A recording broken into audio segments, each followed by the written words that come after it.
ಚಿಕ್ಕಬಳ್ಳಾಪುರದಲ್ಲಿ ಓರ್ವ ಮಹಿಳೆ ನಿಂತ್ಕೊಂಡ್ಬಿಟ್ಟಿದ್ದಾರೆ ಈಗ. ಯಾವ ಕಾರಣಕ್ಕೆ ಗೊತ್ತಾ? ಬಾರ್ ಬೇಡ, ನಮ್ಮೂರಲ್ಲಿ ಎಣ್ಣೆ ಅಂಗಡಿ ಬೇಡ, ಮುಚ್ಚಬೇಕು, ಕ್ಲೋಸ್ ಆಗಬೇಕಷ್ಟೇ. ತರಿದಾಳು ಗ್ರಾಮದಲ್ಲಿ ಬಾರ್ ಕಾಟಕ್ಕೆ ಮಹಿಳೆಯರು ಹೈರಾಣಾಗಿದ್ದಾರೆ. ಚಿಕ್ಕಬಳ್ಳಾಪುರದಲ್ಲಿ ಬಾರ್ ಮುಚ್ಚಬೇಕು ಅಂತ ಹೇಳಿ ಮಹಿಳೆಯರು ಈಗ ರೊಚ್ಚಿಗೆದ್ದು ಬಿಟ್ಟಿದ್ದಾರೆ. ತರಿದಾಳು ಗ್ರಾಮದಲ್ಲಿ ಬಾರ್ ಬೇಡ, ಗ್ರಾಮದಲ್ಲಿ MSIL ತೆರವು ಮಾಡುವಂತೆ ಮಹಿಳೆಯರು ಪಟ್ಟು ಹಿಡಿದಿದ್ದಾರೆ. 8 ವರ್ಷದಿಂದ ಪ್ರಾಣ ಕಳೆದುಕೊಂಡಿದ್ದ 20ಕ್ಕೂ ಹೆಚ್ಚಿನ ಜನ. ಸಾವುಗಳಿಗೆ ಅಬಕಾರಿ ಇಲಾಖೆ ಅಧಿಕಾರಿಗಳೇ ಕಾರಣ ಅಂತ ಆಕ್ರೋಶವನ್ನ ವ್ಯಕ್ತಪಡಿಸಲಾಗ್ತಾ ಇದೆ. ಬಾರ್ ಬಳಿ ಕುಡುಕರ ಕಾಟಕ್ಕೆ ಸರ್ಕಾರಿ ಶಾಲೆಗೂ ಬೀಗ ಬಿದ್ದಿದೆ. 50 ವರ್ಷದ ಹಳೆಯ ಶಾಲೆಗೆ MSIL ಬಾರ್ ಕಂಟಕವಾಗಿಬಿಟ್ಟಿದೆ. ಅದಕ್ಕೆ ಅಬಕಾರಿ ಅಧಿಕಾರಿಗಳ ಗಮನಕ್ಕೆ ತಂದರೂ ಕೂಡ ಏನೂ ಉಪಯೋಗ ಆಗ್ತಾ ಇಲ್ಲ. ಹಾಗಾಗಿ ಬಾರ್ ಕ್ಲೋಸ್ ಮಾಡಬೇಕು, ಅದು ಯಾವುದೇ ಕಾರಣಕ್ಕೂ ಕೂಡ ಓಪನ್ ಆಗಂಗಿಲ್ಲ. ನೋಡಿ, ಅಲ್ಲಿ ಮಹಿಳೆಯರೆಲ್ಲ ನಿಂತ್ಕೊಂಡ್ಬಿಟ್ಟಿದ್ದಾರೆ.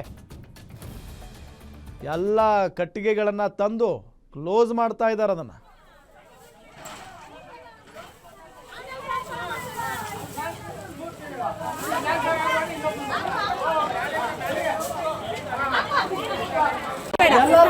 ಇಷ್ಟೇ ಹೇಳೋದು.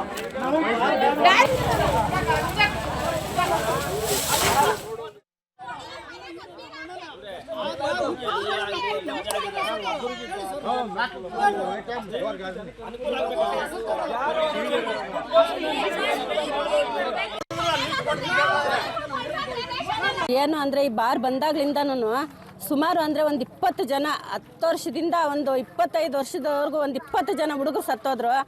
ಮೇಯ್ನ್ ಏನು ಅಂದರೆ ನಮ್ಮ ಹೈಸ್ಕೂಲ್ ಇತ್ತು. ಆ ಸ್ಕೂಲು ಕುಡಿಯೋದಿಂದನೂ ಹೈಸ್ಕೂಲ್ ಹೋಗೋದು, ಅಲ್ಲಿ ಎಣ್ಣೆ ಕುಡಿಯೋದು, ಬಾಟ್ಲುಗಳು ಹಾಕೋದು, ಮೇಷ್ಟ್ರುಗಳೆಲ್ಲ ಭಯ ಬಿದ್ದುಬಿಟ್ಟು ಹೈಸ್ಕೂಲ್ ಮುಚ್ಚಾಕಿದ್ರು. ಇದು ಹಳ್ಳಿಪುರಕ್ಕೆ ಹೋಗ್ತಾರೆ. ಹಳ್ಳಿಪುರಕ್ಕೆ ಹೋಗ್ಬೇಕಾದ್ರೆ ಅಲ್ಲಿಂದ ಹುಡುಗರಿಗೆ ಸೇಫ್ಟಿ ಏನು ಇಲ್ಲ, ಅವ್ರಿಗೆ ಬರೋಕ್ಕೆ ಬಸ್ ಅನುಕೂಲ ಇರಲ್ಲ, ಒಂದೇ ಸಮನಾಗೆ ಗಂಡಸರಿರಲ್ಲ ಹೋಗಿ ಮನೆ ಕರ್ಕೊಬರೋಕ್ಕೆ. ಅದಕ್ಕೋಸ್ಕರ ಪ್ರತಿಯೊಬ್ಬರೂ ಎಷ್ಟು ಬಾಧೆ ಬಿದ್ದು ಇದನ್ನ ಹೈಸ್ಕೂಲ್ನ ಉಳಿಸ್ಕೋಬೇಕು ಅಂತ ನೋಡಿದ್ವಿ. ಯಾರು ನಮಗೆ ಊರಾಗೆ ಒಂದು MLA ಇಂದ ನಮ್ಗೆ ಯಾರು ಇದೇ ಕೊಟ್ಟಿಲ್ಲ ಸರ್. ನಮಗೆ ನಾವು 3 ವರ್ಷದಿಂದ ಕೊಟ್ಟಿರೋವೆಲ್ಲ ಕೆಳಕ್ಕೆ ಹಾಕೊಳೋದು, ಬಾರ್ ಮುಚ್ಸಕ್ಕಂತೂ ಯಾರೂ ಬರಲೇ ಇಲ್ಲ ಸರ್ ನಮಗೆ. ಅದಕ್ಕೋಸ್ಕರ ನಮ್ಮ MSI ಬಾರ್ ಏನು ಬೇಕಿಲ್ಲ ನಮಗೆ. ಅದಕ್ಕೆ ಚಿಕ್ಕ ಚಿಕ್ಕ ಹುಡುಗರೆಲ್ಲ ಸತ್ತೋದ್ರು. ಅದಕ್ಕೋಸ್ಕರ ನಮಗೆ ಈ ಬಾರ್ ಮುಚ್ಚಿಸ್ಬಿಟ್ಟು ಬೇರೆ ಕಡೆ ಎಲ್ಲಾದರೂ ಶಿಫ್ಟ್ ಮಾಡ್ಬೋದು ಸರ್. ಹುಡುಗರಿಗೆ ಯಾರಿಗೂ ಇವಾಗ ಅಲ್ಲಿಂದ ಗೇಟಿಂದ ಇಳಿದು ಬರ್ತಾ ಇರ್ತಾರೆ ಸರ್. ಒಂದೇ ಸಮನಾಗೇನೆ ಅಲ್ಲಿ ಗೇಟ್ ಬಸ್ಲಾಗ ಬರೋವಾಗೇನೆ ಫೋನ್ ಮಾಡಬೇಕು, ನಮ್ಮನ್ನ ಗೇಟಿಗೆ ಬರ್ರಿ ಕರ್ಕೊಬರಕ್ಕೆ ಅಂತ. ಅಲ್ಲಿ ಅಪ್ಪಿ ತಪ್ಪಿ ಯಾರು ಗಂಡಸ್ರು ಇಲ್ದಿದ್ರ ಮನೆಗಾದ್ರೆ ಬರ್ತಾ ಇದ್ರೆ ಕುಡಿದು ಬಿಡೋದು. ಇಲ್ಲಿ 3 ದಿವಸ ಮನ್ಕೊಂಡಿದ್ರು, ಕುಡ್ದು ಬಿಟ್ಟು 3 ದಿವಸ ಕರ್ಕೊಂಡು ಹೋಗಿದ್ದೀನಿ. 4ನೇ ದಿವಸಕ್ಕೆ ಬೆಂಗಳೂರಿಗೆ ಹಾಕೊಂಡು ಹೋಗಿದ್ದೀವಿ. ಕುಡ್ದಿಂದ ಏನು ಸತ್ತೋಗ್ಬಿಡ್ತಾ ಇರೋದಿಲ್ಲ. ನನ್ನ ಮಗ ಕುಂಟನು, ನಡಿಯಕ್ಕೆ ಆಗೋದಿಲ್ಲ. ಇವಾಗ ನಾನು ಒಬ್ಬಳು ದುಡಿಬೇಕು, ನಾನು ಸಂಸಾರ ಮಾಡಬೇಕು. ಇವಾಗ ನಮ್ಮ ಗಂಡಿ ಬಾರ್ ಇಕ್ಬಿಟ್ಟು ನಮ್ಮ ಗಂಡಿ ನಮ್ಮ ಉತ್ತೇಸನೆಲ್ಲ ಕಳ್ಕೊಂಡ್ಬಿಟ್ವಿ. ಮುಣ್ಮಪೇರ ಅನ್ಸ್ಬಿಟ್ರಿ. ಯಾರನ್ನ ಅಡ್ಡ ಬಂದ್ರು ನಾವು ದೂರ ಹೋಗ್ಬೇಕು. ಯಾಕೆ ನಮ್ ಬೆಲೆ ಇಲ್ಲ. ಅದು ಬಾರ್ ಇಕ್ಬಿಟ್ಟು ನಮ್ಮ ಮುಣ್ಮಪೇರ ಮಾಡಿ ಕುಂಡ್ರಿಸ್ಬಿಟ್ಟು ಇವತ್ತು ಬೆಂಗಳೂರಿಂದ ಇಲ್ಲಿ ಬಾರ್ ಸರ್. ನಮ್ಮೂರಿಗೆ MSIL ಬೇಡ. ಯಾಕಂದ್ರೆ ನಿನ್ನೆ ತಾನೇ ನಮ್ಮ ಅಣ್ಣ 46 ವರ್ಷ, ನಮ್ಮ ಅಣ್ಣಗಿನ್ನ ಈ ಚಿಕ್ಕ ಚಿಕ್ಕ ಮಕ್ಕಳು ಏನಾದ್ರೆ ಇದು ಮಾಡಿದಕ್ಕಿಂತ 10 ಜನ ಸರ್. ನಿಮಗೆ ಇಲ್ಲಿ ಪ್ರೂಫ್ ತೋರಿಸ್ತೀವಿ. 10 ಜನ ಇದ್ದಾರೆ ಮುಂಡೆಯರು, 10 ಜನ ಸತ್ತಿದ್ದಾರೆ ಸರ್ ಗಂಡರು. ಅದಕ್ಕೆಲ್ಲ ಪ್ರೂಫ್ ಕೊಡ್ತಾ ಇಲ್ಲ ಯಾರನ್ನು. ಆ ಸಾರಂಗೆ ಕೇಳಿದ್ರೆ ಹೇಳ್ತಾ ಇದ್ದಾರೆ 3 ತಿಂಗಳು ಟೈಮ್ ಕೇಳ್ತಾ ಇದ್ದಾರೆ. ನಾವು 3 ತಿಂಗಳು ಕೇಳ್ತಾ ಇದ್ದೀವಿ. 3 ತಿಂಗಳ ಒಳಗಡೆ ಸತ್ತೋರಿಗೆ ಹೆಂಗೆ ಕೊಡ್ತೀರಾ ಸರ್? ಅದೇ ಕೇಳ್ತಾ ಇದ್ದೀವಿ. 3 ತಿಂಗಳು ಟೈಮ್ ಕೊಡ್ತೀವಿ. 3 ತಿಂಗಳ ಒಳಗಡೆ ಎಣ್ಣೆ ಕೊಡ್ಸೋರಿಗೆ ಹೆಂಗೆ ಕೊಡ್ತೀರಾ? ಇಲ್ಲ ಇವಾಗ ಸತ್ತಿರ 10 ಜನ ಹೆಂಡತಿ ಸತ್ತಿದ್ದೀರಾ, ಅವ್ರಿಗೆ ಹೆಂಗೆ ಕೊಡ್ತಾ ಇದ್ದೀರಾ? ಅಷ್ಟು ಕೊಡಿ. ಅದು ಕೇಳ್ತಾ ಇದ್ದೀವಿ. ಅದಕ್ಕೇನು ಮಾತಾಡ್ತಾ ಇಲ್ಲ. ಸರ್ಕಾರ ಜನ ಇಲ್ಲದೆ ಸರ್ಕಾರ ಸರ್. ಜನ ಇಲ್ದೇ ಸರ್ಕಾರನಾ? ನೋಡಿ 2021 ಕೊಟ್ಟಿರೋದು ಇದು. 2020 ನನಗೆ ಬೇಡ ಅಂತ ಪಂಚಾಯತಿಯಿಂದ ಕೊಟ್ಟಿರೋದು. ಸರ್ ಪ್ರತಿಯೊಬ್ಬರು ಗೋಳಾಟ ನೋಡೋಕ್ಕಾಗ್ತಲ್ಲ ಸರ್.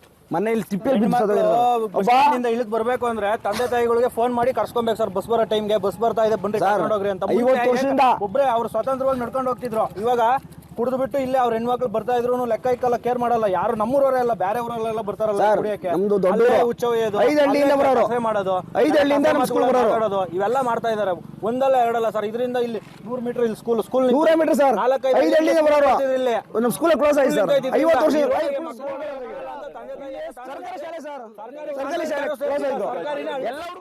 ಆಗ್ತಾ ಇದೆ. ಜೊತೆಗೆ ಆ ಬಾರ್ನಿಂದ ಎಷ್ಟು ಸಮಸ್ಯೆ ಆಗ್ತಾ ಇದೆ ಅಂತ ಹೇಳಿ.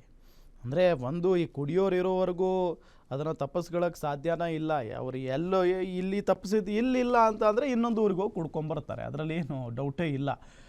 ಸೊ ಇದೆಲ್ಲದರ ನಡುವೆ ಅವರು ಕೂಡ ಬದಲಾಗಬೇಕಾಗುತ್ತೆ, ಅಲ್ಲಿನ ಜನ ಕೂಡ. ಅಂದರೆ ಪಾಪ ಮಹಿಳೆಯರು ನೋಡಿ ಎಷ್ಟು ಅವ್ರಿಗೆ ರೋಷ ಇದೆ ಅಂತ ಅಂದರೆ, ಸಿಟ್ಟಿದೆ ಅಂತ ಅಂದರೆ, ಮನೇಲಿ ದುಡಿಯೋ ಗಂಡಸೇ ಹೋಗಿ ಕುಡ್ಕೊಂಡು ಜೀವನ ಹಾಳು ಮಾಡ್ಕೊಂಡ್ಬಿಟ್ರೆ, ಜೀವ ಕಳ್ಕೊಂಡ್ಬಿಟ್ರೆ ಪಾಪ ಮನೆಯವರೆಲ್ಲ ಏನು ಮಾಡಬೇಕು? ಅದು ಕೂಡ ಒಂದು ಟೆನ್ಷನ್ನೇ ಪಾಪ. ಸೊ ಹಾಗಾಗಿ ಈ ಮಹಿಳೆ ಏನು ಹೇಳ್ತಾ ಇದ್ರಲ್ಲ, ಭಾಳ ಅನ್ಯಾಯ ಆಗ್ತಾ ಇದೆ ಅಲ್ಲಿ ನಮಗೆ. ಜೊತೆಗೆ ಹೈಸ್ಕೂಲ್ ಕೂಡ ಕ್ಲೋಸ್ ಮಾಡಿದರು. ಈ ರೀತಿ ಆಗಿಲ್ಲ. ಮತ್ತಷ್ಟು ಅಪ್ಡೇಟ್ಸ್ ಕೊಡ್ತಾರೆ ನಮ್ಮ ರಿಪೋರ್ಟರ್ ರಾಜಪ್ಪ ಸಂಪರ್ಕದಲ್ಲಿದ್ದಾರೆ. ರಾಜಪ್ಪ, ಆ ಮಹಿಳೆಯರ ಮಾತು ಕೇಳ್ತಾ ಇದ್ರೆ ಭಾಳ ತೊಂದರೆ ಆಗಿ ಹೋಗಿದೆ ಆ ಒಂದು ಬಾರ್ನಿಂದ ಅನ್ನೋದು ಕನ್ಫರ್ಮ್ ಆಗ್ತಾ ಇದೆ. ಡೀಟೇಲ್ಸ್ ಕೊಡ್ತಾ ಹೋಗೋದಾದ್ರೆ.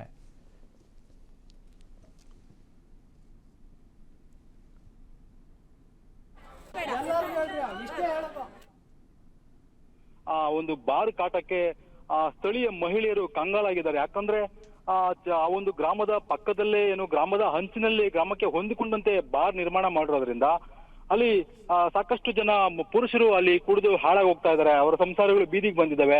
ಸಾಕಷ್ಟು ಜನ ಮಹಿಳೆಯರು ತಮ್ಮ ತಾಳಿ ಭಾಗ್ಯವನ್ನ ಕಳ್ಕೊಂಡ್ಬಿಟ್ಟಿದ್ದಾರೆ. ಹಾಗಾಗಿ ಎಷ್ಟು ವರ್ಷಗಳಿಂದ ಅವರು ಹೋರಾಟ ಮಾಡಿದ್ರು ಸಹ ಅಲ್ಲಿನ ಬಾರನ್ನ ತೆರವುಗೊಳಿಸೋದಕ್ಕೆ ಅಬಕಾರಿ ಅಧಿಕಾರಿಗಳು ಮುಂದೆ ಆಗಿರೋದಿಲ್ಲ. ಹಾಗಾಗಿ ಇವತ್ತು ರೊಚ್ಚಿಗೆದ್ದು ಗ್ರಾಮದ ಮಹಿಳೆಯರೆಲ್ಲ ಸೇರ್ಕೊಂಡು ಗ್ರಾಮದ ಒಂದು MSL ಬಾರ್ ಏನಿದೆ ಆ ಬಾರ್ ಮುಂದ್ಗಡೆ ಕೂತು ಇವತ್ತು ಪ್ರತಿಭಟನೆ ಮಾಡಿ ಆಕ್ರೋಶವನ್ನ ವ್ಯಕ್ತಪಡಿಸಿದ್ರು. ಕೂಡಲೇ ಬಾರನ್ನ ತೆರವುಗೊಳಿಸದೆ ಹೋದ್ರೆ ಯಾವುದೇ ಕಾರಣಕ್ಕೂ ನಾವು ಇಲ್ಲಿಂದ ಎದ್ದೇಳೋದಿಲ್ಲ. ಹಾಗಾಗಿ ಅಧಿಕಾರಿಗಳು ಬಂದು ಇಲ್ಲಿ ಬಾರನ್ನ ಕ್ಲೋಸ್ ಮಾಡಿಸ್ಬೇಕು ಅಂತೇಳಿ ಒಂದು ಆಕ್ರೋಶವನ್ನು ವ್ಯಕ್ತಪಡಿಸಿದ್ರು. ಮುಖ್ಯವಾಗಿ ಇದು ಒಂದು ಗ್ರಾಮದಲ್ಲಿ ಸುಮಾರು ಈಗ 8 ವರ್ಷಗಳಿಂದ ಸುಮಾರು 20ಕ್ಕೂ ಹೆಚ್ಚು ಜನ ಪುರುಷರು ಮದ್ಯದ ಒಂದು ಇದಕ್ಕೆ ಚಟಕ್ಕೆ ಬಲಿಯಾಗಿರ್ತಕ್ಕಂಥದ್ದು. ಈ ಒಂದು ಇಷ್ಟೆಲ್ಲ ಆಗಿದ್ರು ಕೂಡ ಅಲ್ಲಿನ ಸ್ಥಳೀಯ ಮುಖಂಡರಾಗಿರ್ಬೋದು, ಮತ್ತೆ ಅಲ್ಲಿನ ಜನಪ್ರತಿನಿಧಿಗಳಾಗಿರ್ಬೋದು, ಮತ್ತೆ ಅಧಿಕಾರಿಗಳಾಗಿರ್ಬೋದು ಯಾವುದೇ ಕ್ರಮವನ್ನು ಕೈಗೊಳ್ಳೋದಕ್ಕೆ ಮುಂದಾಗಿರೋದಿಲ್ಲ. ಇಷ್ಟೆಲ್ಲ ಆದ್ರೂ ಕೂಡ ರೊಚ್ಚಿಗೆದ್ದ ಮಹಿಳೆಯರು ಇವತ್ತು ಬಾರ್ ಮುಂಗಡೆ ಕೂತು ಪ್ರತಿಭಟನೆ ಮಾಡಿ ಈ ಬಾರ್ನ ಕೂಡಲೇ ತೆರವುಗೊಳಿಸಬೇಕು, ಇಲ್ಲಾಂದ್ರೆ ನಾವು ಇದನ್ನ ಹೋರಾಟ ಮಾಡೋದು ಬಿಡೋದಿಲ್ಲ. ಸಾಕಷ್ಟು ದೊಡ್ಡ ಮಟ್ಟದಲ್ಲಿ ಹೋರಾಟ ಮಾಡಿ ಒಂದು ಅಧಿಕಾರಿಗಳ ಗಮನ ಸೆಳೀತೀವಿ ಅಂತೇಳಿ ಈಗ ಒಂದು ಮಹಿಳೆಯರು ತಮ್ಮ ಆಕ್ರೋಶವನ್ನ ವ್ಯಕ್ತಪಡಿಸತಕ್ಕಂಥದ್ದು. ರಾಮ್, ಓಕೆ, ಥ್ಯಾಂಕ್ ಯು ತಮ್ಮೆಲ್ಲ ಮಾಹಿತಿಗಾಗಿ ರಾಜಪ್ಪ.